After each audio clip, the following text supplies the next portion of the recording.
19절에서 21절까지 보겠습니다. 마태복음 25장 19절로 21절 제가 봉독에 올립니다. 오랜 후에 그 종들의 주인이 돌아와 그들과 결산할세 5달란트 받았던 자는 5달란트를 더 가지고 와서 이르되 주인이여 내게 5달란트를 주셨는데 보소서 내가 또 5달란트를 남겼나이다. 그 주인이 이르되 잘하였도다 착하고 충성된 종아 내가 적은 일에 충성하였으며 내가 많은 것을 내게 맡기리니 내 주인의 즐거움에 참여할지어다 하고. 아멘. 지난 한 주간의 이슈는 세상이 놀랄 수밖에 없는 최고의 상 노벨 문학상을 우리나라 여성 한강씨가 받았다는 사실입니다. 세계가 극찬하는 일이 벌어졌죠. 궁극적으로 그 칭찬은 어디까지 정확한 칭찬일까? 우리의 좌우의 그 정치적 시각에서는 한편에서는 칭찬을 하고 한편에는 도저히 받을 수 없는 상을 받았다 비판도 합니다.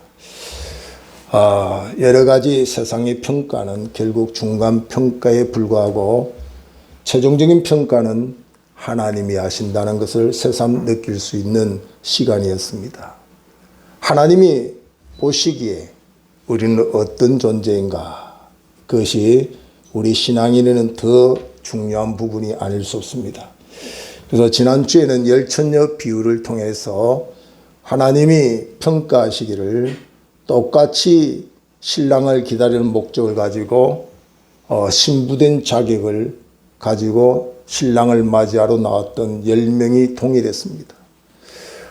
신랑을 맞이하기 위해서 등을 준비했고 또 피곤하여 조는 일까지도 똑같이 했지만 5 처녀는 슬기롭다고 칭찬받고 5 처녀는 미련하다고 책망을 받았습니다. 거기에는 주님의 칭찬이 형식이 내용을 대신할 수 없다는 가르침이 있습니다. 등을 준비했지만 가장 중요한 기름을 준비하지 아니한 5 처녀를 미련하다고 책망을 하는 말씀을 보았습니다. 오늘 우리들이 이 시대에 가르침을 우리가 받으려고 하면 주님의 칭찬은 형식적이고 외식적이고 위선적인 것을 칭찬하지 않는다는 거죠. 다윗의 중심을 보고 칭찬하시고 우리의 중심을 보시고 칭찬하신다는 사실을 우리가 기억할 때에 하나님이 보시기에 나는 어떤 중심을 가지느냐, 참으로 믿느냐, 껍데기만 가지고 믿는 척하고 있지는 아니한가. 예배는 드리지만 예배 의식만 참석하지 진실로 하나님이 찾는 예배자는 되지 못하지 않느냐. 집사라는 껍데기는 있지만 종교인은 아닌가. 우리의 모습을 돌아보면서 10월 달에는 칭찬, 주님에 대하여 주님께 칭찬받는 성도의 말씀을 우리가 한 달 동안 보려고 합니다. 오늘은 이 열처녀 비유 중에 주신 말씀에 이어서 달란트 비유를 통해서 과연 주님은 누구를 칭찬하는가 하는 말씀을 보려고 합니다.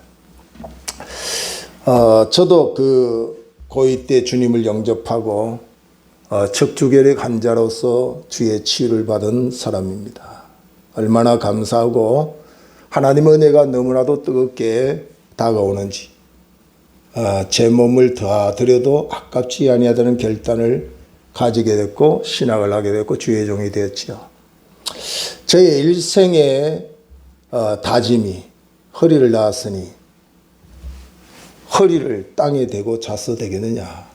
그래서 무릎을 꿇고 꼬꾸라져서 잘지라도 절대로 큰 대자로 잠을 자지 아니하고 하나님 앞에 가리라. 그런 용기 백배한 믿음의 마음을 가지고 있었어요. 지금 생각하면 참 그때 열정이 대단했다. 어떻게 그런 생각을 했을까. 지금은 꼬꾸라져 자는 일들이 거의 없고 큰 대자로 잠을 자는 일들이 아주 많습니다. 제가 생각할 때에 그때의 순전함이 지금 있으면 얼마나 하나님이 칭찬할까 그런 생각을 해봅니다. 그리고 그때는 아침에 일어나서 가장 먼저 하나님 앞에 기도하지 아니하고는 누구에게도 대화하지 아니하리라. 하나님께 먼저 내 목소리를 올려드리는 기도하지 않고는 누구와도 이야기하지 아니하리라. 그게 제 중심이었어요. 내가 하나님이 내게 주시는 약속의 말씀을 읽지 않고는 어떤 책도 먼저 보지 아니하리라. 내게 주신 것이 있다면 가장 귀하고 새 것은 주님 앞에 나갈 때 드려야 되겠다. 그런 중심을 가졌습니다. 지금은 연륜이나 직분이나 모든 것을 볼 때 그때보다도 더 성숙했다고 말할 수도 있고 성장했다고도 말할 수 있지만 그때의 제 중심에는 없는 것들이 지금 많이 보여서 참 부끄럽습니다. 그래서 다시 한번 하나님 보시기에 내 측근에 나에게 좋은 말 해주는 아부하고 위선적인 말을 듣고 안일할 삶을 사는 게 아니라 정확한 평가, 불꽃 같은 눈으로 우리의 중심을 보고 계시는 하나님 앞에 내가 어떤 모습일까? 그것을 우리가 살펴보면서 칭찬의 대열에 서면 좋겠다. 히브리서 11장에 보면 우리 믿음의 선진들을 열거해 놓고 칭찬하는 모습을 많이 거기에 보여주고 있습니다. 우리 믿음의 조상 아브라함의 믿음을 칭찬하고 있죠. 갈 바를 알지 못하고 떠나라고 하는 명령 한마디에 본토 아비집을 떠나 아주 익숙하고 보장되어 있는 땅을 하나님이 명령하니까 떠나버리는 이 아브라함. 100세의 아들을 낳았지만 그게 매여 있는 자신을 전혀 알지 못한 채 그 아이의 매여 있는 모습 속에서 하나님이 아들을 바치라고 할 때 이유 불문하고 하나님께 드릴 수 있는 아브라함의 믿음. 구체적인 것을 다 이야기할 수 없지만 여러분이 대충 알 것입니다. 절대적인 하나님의 권위 앞에 순종하는 아브라함. 그 다음에 모세를 칭찬할 때 보면 지면에서 가장 온유한 자다.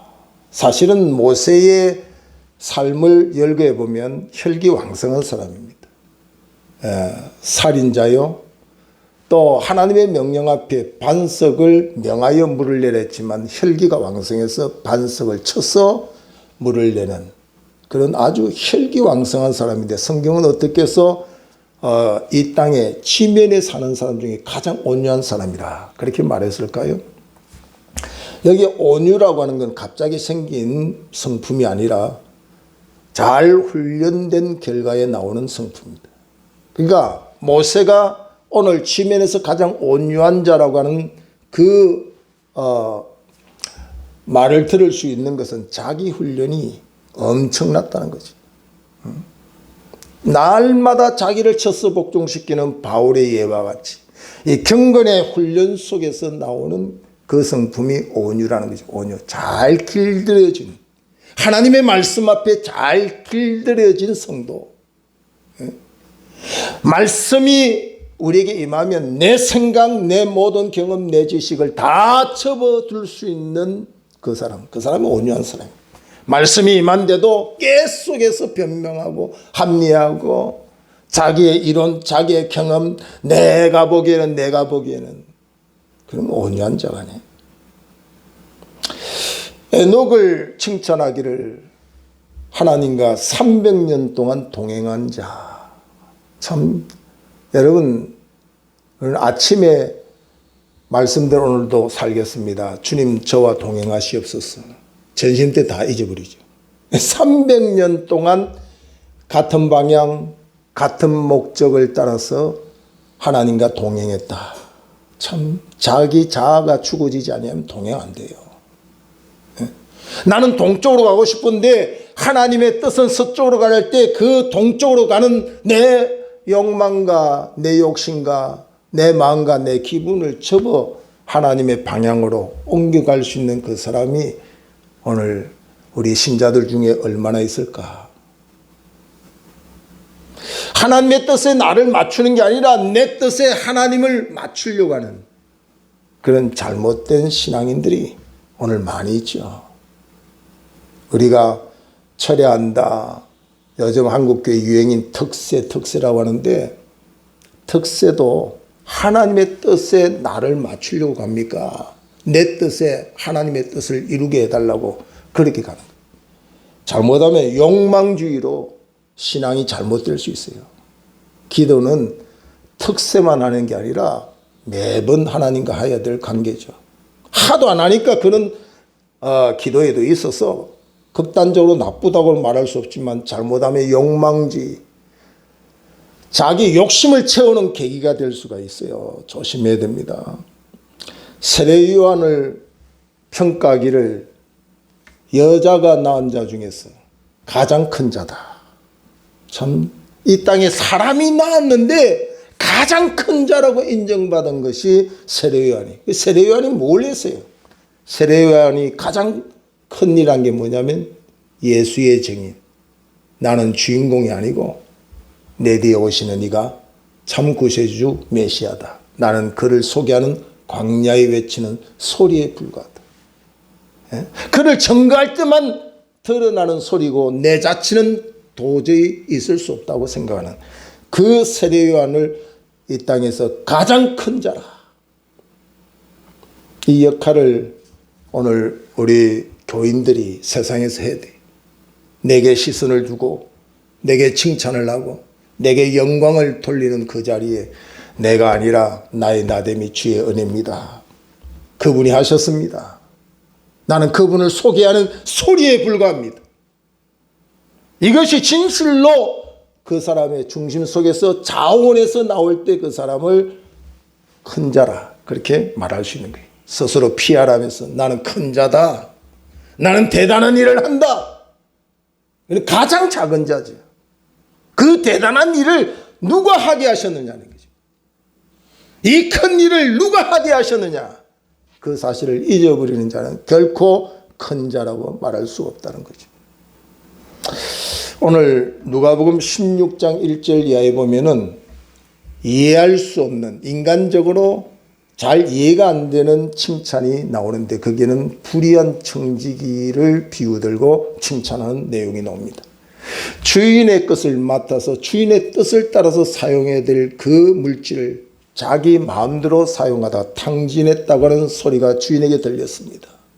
더 이상 이 청지기에게, 이 종에게 내 일을 맡길 수 없으니 곧 너는 해고할 것이라고 이제 전달합니다. 이 청지기는 잠시 후면 해고당할 수밖에 없고, 자기의 이 중요한 자리가 박탈되면 남들에게 도움을 달라고 구걸할 용기도 없고, 노동하에서 먹고 살 용기도 없는 내가 어떻게 살고, 심각한 고민에 빠졌습니다. 그때 이 사람이 한 가지 지혜를 짜가지고 주인에게 빚진 자들을 부릅니다. 오시오. 그래서 해고 직전에 아직도 고난이 있는 그때에 주인이 위임한 그 일을 가지고 막 탕감해줘요. 배급 빚진 자를 막 많은 빚으로 막 그냥 탕감을 해주든지 막 탕감을 해줘요. 왜 이렇게 탕감을 했느냐면, 해고당한 후에 빌어먹을 용기도 없고 노동할 힘도 없는 나에게 이렇게 은혜를 베풀면 나중에라도 이 사람들이 나를 기억하여 나를 대접하겠지. 오늘 이 비유는 어째 보면 공금횡령죄에 또 공문서 위조범이 될 수 있는 아주 악한 자라고 판단할 수 있는데, 왜 주님은 이 비유를 통하여서 우리에게 칭찬하는 청지기를 이야기할까요? 여러분, 이 성경에 많은 비유가 나오는데 이 비유는 많은 것을 우리에게 가르치려고 하는 것이 없어요. 비유는 딱 한 가지 우리에게 주는 교훈 하나가 있어 비유하는 거예요. 신천지나 이런 데 이단들 보면 비유풀이 해가지고 비유가 비유를 낳고 비유가 비유를 낳아서 원래의 성경이 말하고 있는 비유의 목적과 전혀 다른 방향으로 막 해석하는 경우가 있어요. 자기들의 욕심, 자기들이 세운 목표를 만들기 위해서 그 목표를 향해서 비유가 비유를 만들고 비유가 비유를 만들어서 이렇게 성경을 왜곡하는 일들이 있는데, 우리가 이 비유를 볼 때는 한 가지, 왜 주님이 이 비유를 우리에게 주셨을까? 그 비유를 주신 한 가지의 교훈만 우리가 받으면 돼요. 그것을 자꾸 비유를 만들면 성경을 가감하는 일이 생긴다 이 말이죠. 여기서는 이것을 왜 칭찬했냐면, 자기에게 주어진 기회, 아직도 주인으로부터 해고당하기 전에 위임받은 그 일을 통하여서 자기가 앞으로 사는 국리를 하는 지혜를 너희도 배워라. 쉽게 말하면 우리에게 위임한 이 땅의 생명, 젊음, 물질, 지식, 재능이 영원한 게 아니라 언제 하나님이 이제 스톱! 하는 그 날이 올 수도 있다는 거죠. 이제 네가 사용할 수 있는 일을 오늘로 멈춰! 할 수 있다는 거죠. 우리는 청직이에요. 내 것을 가진 자가 아니에요. 주인으로부터 위임받은 젊음, 건강, 지식, 재능을 우리는 가지고 위임된 그 시간 선용하는 것이 중요한 거예요. 그래서 이 불의한 청지기를 칭찬한 것은 이렇게 공금을 횡령하고 사기를 친 것을 칭찬한 게 아니라 자기에게 주어진 권한을 가지고 앞으로 미래에 자기가 어떻게 도움을 얻을까는 지혜를 가지고 산 것처럼, 우리 성도들에게도 오늘 이 시대, 오늘의 현재에 내게 주어진 이 권리, 이 시간, 이 환경을 내일에 보장받는 삶으로 선용하라는 거죠. 그래서 베드로전서 4장 1절 이하에 보면, 너희들이 정욕적으로 살한 것은 지나간 것으로 좋게 여기고 이후로는 십자가의 복음을 이해하고 받아들인 이후부터는 정욕적으로 살지 말고 하나님의 뜻이 무엇인지를 분별하며 살아라. 하나님의 뜻대로 행한 일만이 내일의 내 삶이 보장되는 거예요. 내가 세상에서 빌딩을 짓고 많은 학문을 닦아 박사학위를 여러 개 둔 것이 내일에 내게 보장이 있는 게 아니에요. 어리석은 자야, 내 영혼을 오늘 밤 내가 도로 찾으면 네 모든 것이 누구의 것이 되겠느냐. 해고하는 날, 연극무대에 막이 내리는 그날, 위임된 내 시간과 내 환경이 끝나는 그날에 내가 보장받는 일을 오늘 해야 된다는 거죠. 여러분에게 주어진 시간의 기회, 물질의 기회, 젊음의 기회 어떻게 사용하고 있습니까? 내일에 보장받을 수 있는 일들을 지금 하고 있느냐 하는 거죠.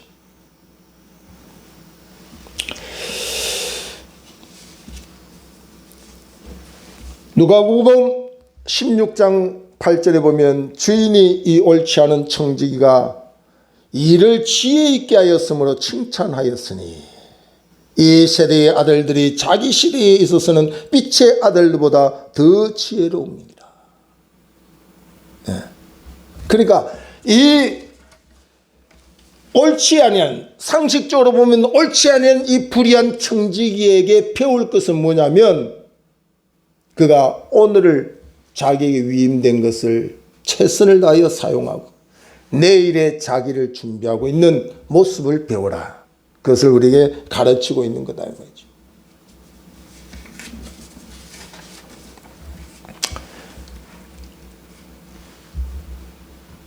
오늘 이 두 번째 달란트 비유를 통해서 21절에 보면은 이렇게 칭찬하는 말씀이 나옵니다. 21절에 그 주인이 이르되 잘하였도다. 착하고 충성된 종아. 예. 참 극찬이죠. 잘하였도다. 이어서 착하고 충성된 종아. 2 달란트, 5달란트 받은 종에게 주시는 말씀인데, 그들은 나가서 장사하고 이익을 남겨왔습니다.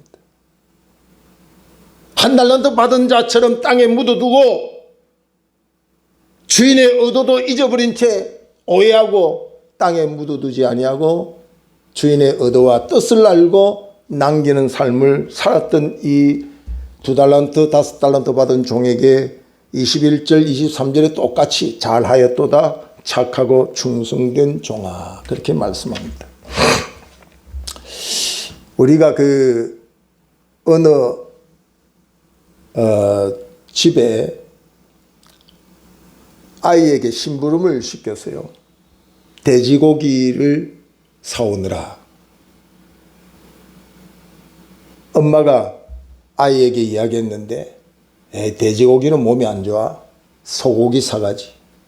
그래서 자기 돈 보태가지고 소고기를 사갔어요. 칭찬을 받을까요?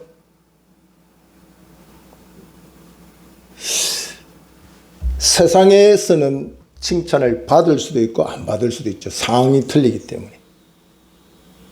그러나 어머니가 유독히 돼지고기를 사오라고 한 이유, 좀 비싸니까 소고기를 사지 말고 돼지고기를 사오라는 집에도 이유도 있을 수 있습니다. 그러나 여기에 어머니는 어떤 마음으로 자식에게 돼지고기를 사오랐냐면, 소고기 알레르기가 있는 집이고 소고기가 몸에 안 좋다고 하는 것을 알고 시킨 일이다. 그럴 때는 여기에 심부름하는 이 아이는 잘못하는 거예요. 아무리 자기 생각에 소고기가 영양가가 더 많고 더 좋고 더 맛있고, 그래서 자기가 돼지고기를 사오란 엄마의 말을 듣지 않고 소고기를 사왔으니 칭찬을 받을 수도 있겠죠. 우리가 신앙생활 할 때 우리의 생각을 자꾸 붙이려고 해요. 내 생각에는, 그게 굉장히 위험합니다. 그래서 배운 지식이 주님의 뜻을 거르치게 해요. 내 경험이 주님의 뜻을 거역하게 해요. 그래서 주님을 아는데 이 가장 고상한 일을 알기 위해서는 내가 세상의 것을 배설물처럼 버렸다는 그 바울의 고백이 왜 나오느냐 하면요, 우리가 하나님의 말씀을 순종하기 위해서는 때로는 내 경험, 내 지식, 내 세상의 것을 버릴 줄 알아야 돼요. 밤새도록 전문적인 고기를 잡으려 했던 베드로에게 한 마리도 잡지 못한 이유가 뭘까요? 주님이 그 베드로에게 명령했을 때에 자기의 경험을 이야기하지 않았어요. 자기의 지식이나 내가 이거 이래도 이 부분은 전문가라고 주님의 말씀 앞에서 토를 달지 않았어요. 밤새도록 내가 그물을 던졌지만 한 마리도 잡지 못했습니다. 그러나 주께서 말씀하시니 내가 그대로 순종하겠습니다. 이게 신앙생활이에요. 신앙생활에 자꾸 하나님의 말씀이 있는데도 불구하고 자기 생각, 자기 경험, 전문가의 소리를 막 넣어가지고, 그게 신앙생활이 아니에요. 그거는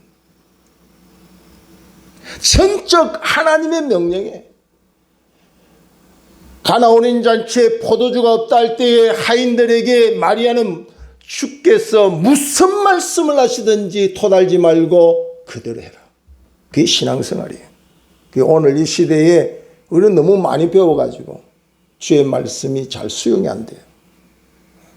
너무 많이 아는 것이 주님의 길을 가는 게 어려워요. 부자 청년이 왜 주의 길을 못 갑니까? 부자 인고로 주님을 따라가지 못하고 돌아가는 거예요. 그래서 이 세상에 반드시 부자가 축복자요, 많이 배운 지식인이 축복자요, 권력을 잡은 자가 성공자라고 말하는 것은 성경적이지 않아요. 부끄러운 성공자들이 세상에 많아요. 단편적이고 일시적이고 찰나적인 영광에 머물다가 무너질 바벨 탑처럼 무너질 수밖에 없는 그런 세상에 많은 칭찬들이 있다는 사실을 우리가 알고 있어야 돼요. 근데 오늘 여기 본문에 보면 2달란트 5달란트 받은 이 종들이 잘한 것은 남겼다고 하는 것도 잘한 일이지만 주인의 의도를 알고 순종했다는 것이죠. 주인이 2달란트 주고 5달란트 줬을 때는 주인을 오해하고 원망하고 불평하고 땅에 묻어 자신이 할 일을 안 하고 있는 게 아니라 부지런히 자기 일에 맡은 것에 최선을 다하여서 하는 주인의 의도를 아는 이 모습이 주께 칭찬을 받는 대상이 되었다는 거죠. 그러므로 여기 칭찬받은 것은 어떤 우리가 세상에서 말하는 윤리나 도덕의 선을 넘은 겁니다. 신앙 안에서 말씀이 우리에게 칭찬하는 것은 윤리나 도덕선에서 기준을 맞추면 안 돼요. 세상이 다 칭찬해도 주님이 칭찬 안 하는 것이 성경에 있어요. 세상에서 다 책망해도 주님이 칭찬하는 게 성경에 있다고요. 진리는 세상의 윤리나 도덕이 진리가 아니에요. 윤리나 도덕은 세월 따라 바뀔 수가 있어요. 아무리 교과서가 아주 정상이라 할지라도 그 교과서는 세월 따라 바뀌어요. 이 한강이라고 하는 작가의 작품에도 세월 따라 환경 따라 배경 따라 바뀌잖아요. 그 작품이 뭐 진리이기 때문에 노벨상을 탄 게 아니라 이 말이에요. 보는 시각에 따라 다르고 생각 따라 다르고 최종적인 평가는 유일하신 하나님만이 하신다는 거예요. 그러므로 우리는 항상 칭찬을 사람에게 받고 내게 비유 맞춰주기 위해서 아부하고 아첨하는 소리에 안주하면 안 돼요. 정신 차려야 돼요. 최종적인 건 하나님이 칭찬하실까. 사람이 자기 보기에는 깨끗해도 여호와 하나님은 심령을 살피신다고 그랬잖아요. 여기 잘하였도다 착하고 충성된 종아.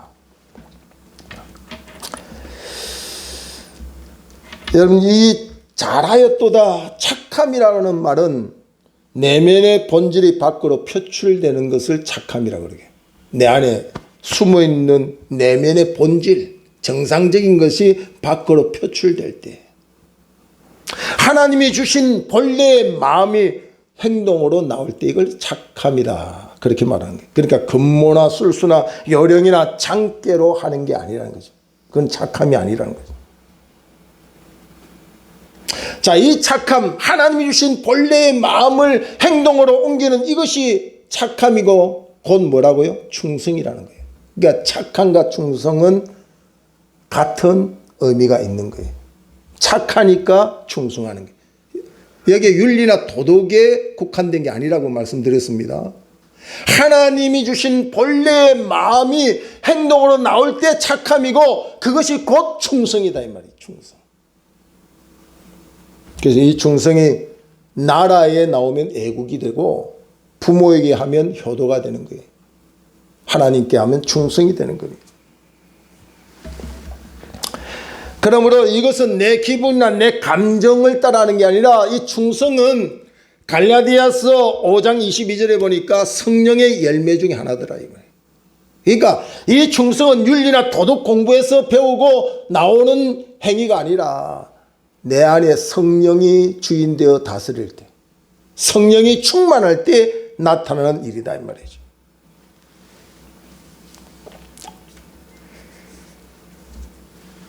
신명기 12장 32절에 보면 내가 너에게 명령하는 이 모든 말을 너희는 지켜 행하고 그것에 가감하지 말지니라. 가감하지 마라. 내 생각 붙이지 마라. 돼지고기 사오라면 돼지고기만 사오면 되는 거지.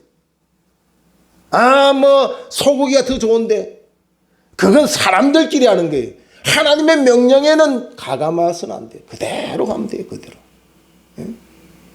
너무 해석이 너무 전문적으로 너무 많이 해서 탈이에요. 우리 한국 교회에 선교사들이 들어올 때 설교는 지금 제가 하는 설교처럼 안 했어요.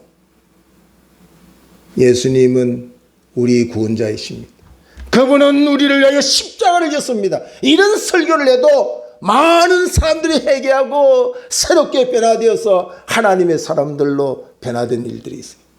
우리 한국교회 초대 신앙인들은 지금처럼 숫자는 안 많아도 다 신앙에 실력이 있었어요. 능력이 있어요. 그래서 그 사람들의 변화된 일들을 주위의 사람들이, 가족들이 다 보고 저 사람들이 교회 나가더니 바뀌었다, 변화됐다 해서, 그래서 가족이 복음화되고 이웃이 믿음으로 들어와서 오늘 한국교회 이렇게 이만큼이나 쓴 거예요.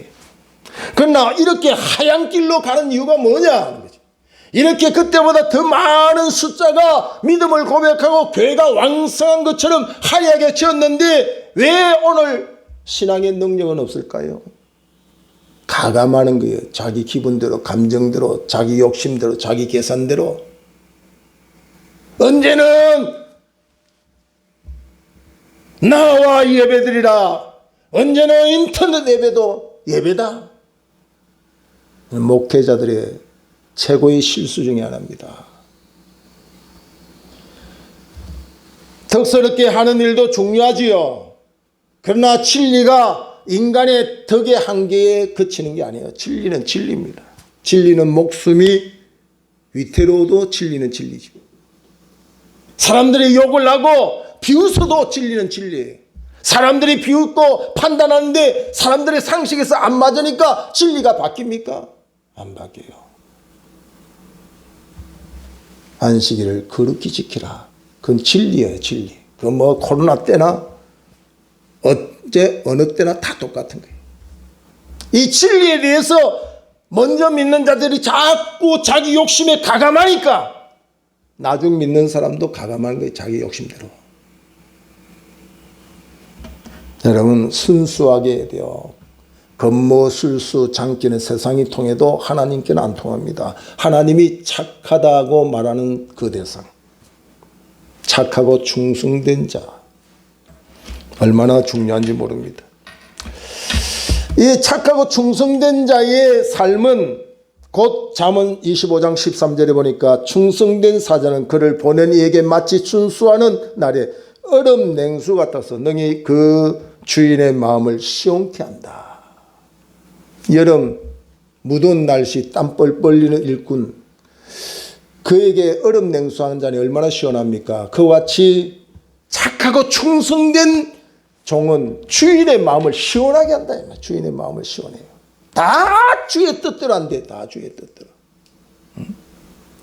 10월 27일 날 한국교회 연합에서 예배드리자는데도 다 자기들이 잘났다는 사람들 또 생겨요.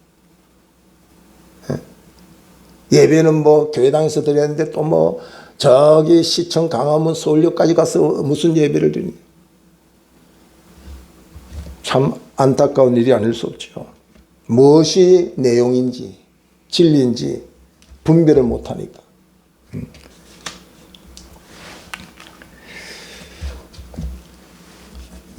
자, 이와 같이 착하고 충성된 자의 칭찬은 그 결과가 중요한 부분이 있습니다. 21절 하반절에도 보면 적은 일에 충성하였으면 내가 많은 것을 내게 맡기리니 내 주인의 즐거움에 참여할지어다. 주인의 즐거움에 참여한다. 23절에도 보면 내 주인의 즐거움에 참여할지어다. 여러분, 이 주인의 즐거움이 어떤 즐거움일까요? 우리 신앙인으로 말하면 우리의 주가 되시는 그 주님의 즐거움이 내 안에 온다. 우리가 꼭 천국에 가서 천국을 누리는 게 아니라 주님이 내 안에 오셔서 착하고 충성된 자로 칭찬받을 그때에 내게 다가오는 게 뭐냐면 주인의 즐거움에 참여하는 복을 받는다. 그것을 우리가 이 땅에 발붙이면서 잘 이해 안 되잖아요. 천국이 좋대도 실감이 잘 안 나잖아. 로또 1등한 것보다 못할 수 있죠. 실감이 안 나잖아. 지금 내가 1억이 필요한데 1억을 받은 내 기분과 천국을 소유한 기분과의 차이를 둔다면 1억이 더 크죠. 그게 땅에 일가 발을 디디고 이 말씀을 이해하려고 하면 너무 어려워요. 주일의 즐거움이 착하고 충성된 자의 칭찬 아래 보장받는다고 할지라도 이 주인의 즐거움이 무언가를 알아야 내가 더욱더 착하고 충성된 자, 주의 칭찬받는 자가 될 터인데. 근데 여러분, 조금 이해하기 쉬운 말씀이 시편 4편 7절 8절에 있어요. 주께서 내 마음에 두신 기쁨은 그들의 곡식과 새 포도주가 풍성할 때보다 더합니다. 여러분, 농사짓는 농부가 수확을 얻고 풍성한 수확을 얻을 때 그 기쁨은 농부로서의 최고의 기쁨, 즐거움이죠. 이 즐거움을 너희들이 아느냐? 세상에서 너희들이 소유하고 싶은 것들을 소유할 때에 그 즐거움을 아느냐? 그렇다고 하면 주인의 즐거움은 어떤 즐거움이냐면 이 즐거움보다 더 기쁘고 즐겁다. 이렇게 이야기를 할 수밖에 없어요. 주인의 즐거움에 참여할지어다. 참 이것이 너무 중요한데. 그래서 우리가 구원의 확신, 구원의 즐거움이 있어야 된다는데, 구원의 확신, 구원의 즐거움이 없는 사람한테 헌신하라, 봉사하라, 충성하라. 구원의 확신, 구원의 즐거움이 이 세상의 모든 소유보다, 이 세상의 모든 영광보다 더 크다고 하는 것을 체험하고 있는 사람이 그 말이 이해가 되죠. 그래야 충성하고 봉사할 수 있죠. 그 안 된 사람 보고 직분만 세운다고 장로만 되면 잘할 줄 알죠. 그건 오해입니다, 오해.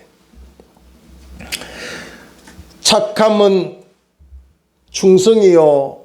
착하고 충성된 자의 반대를 어떻게 이해를 시켰냐고 하면요.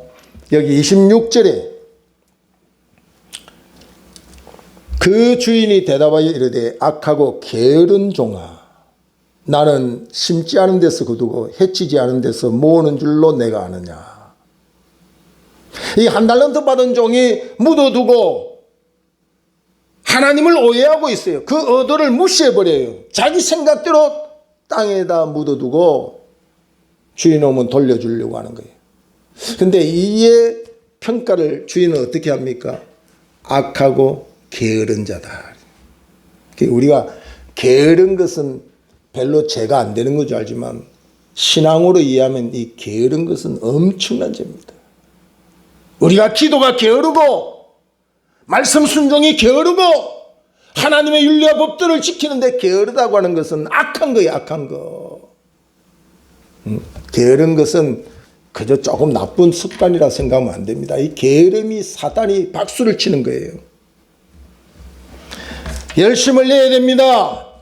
세월이 어떻게 변화되든 노아를 보고 비 한 방울 내리지 않는 곳에 하나님의 말씀을 따라서 방주를 만들 때 수많은 사람이 손가락질을 해도 노아의 마음이 변함없이 하나님의 명령에 순종하듯이 오늘 우리의 신앙생활이 예수를 믿고 네가 잘된 게 뭐 있느냐? 네가 예수를 믿고 부자가 돼서 예수를 믿고 네가 건강하냐? 가난하고 병든 내 몸을 비웃을지라도 우리는 하나님 보시기에 하나님의 명령을 순종하다 가면 세상이 알지 못하는 하나님의 칭찬, 내 주인의 즐거움에 참여할지어다. 세상의 어떤 칭찬보다 어떤 복보다도 더 큰 복이 우리에게 있다는 사실을 꼭 기억해야 돼요. 고린도전서 15장 58절에 그러므로 내 사랑하는 자들아 견고하며 흔들리지 말며 항상 주의 일에 더욱 힘쓰는 자가 되어라. 이는 너희 수고가 주 안에서 헛되지 않은 줄 압니다. 그래서 순교도 하는 거예요. 그 모르는 사람들은 순교를 왜 하냐 어리석게. 내일의 보장이 없지요. 세상 천금을 가지고 누려보세요. 영혼에 대한 보장이 있는지. 오늘이라도 해고당할 수 있는 우리의 삶을 내일에 우리의 삶이 보장될 수 있습니까? 에레미야 48장 10절에 여호와 일을 태만히 하는 자는 저주를 받을 것이냐. 이야, 참 이게 얼마나 무슨 여호와의 일을 태만히 하는 자는 저주를 받는다. 여러분, 우리에게 주어진 기회를 하나님의 의도도 모르고 하나님의 뜻도 모르고 주인의 뜻도 모르고 자기 생각대로 묻어두어서는 안 돼. 하나님의 뜻이 더 중요합니다.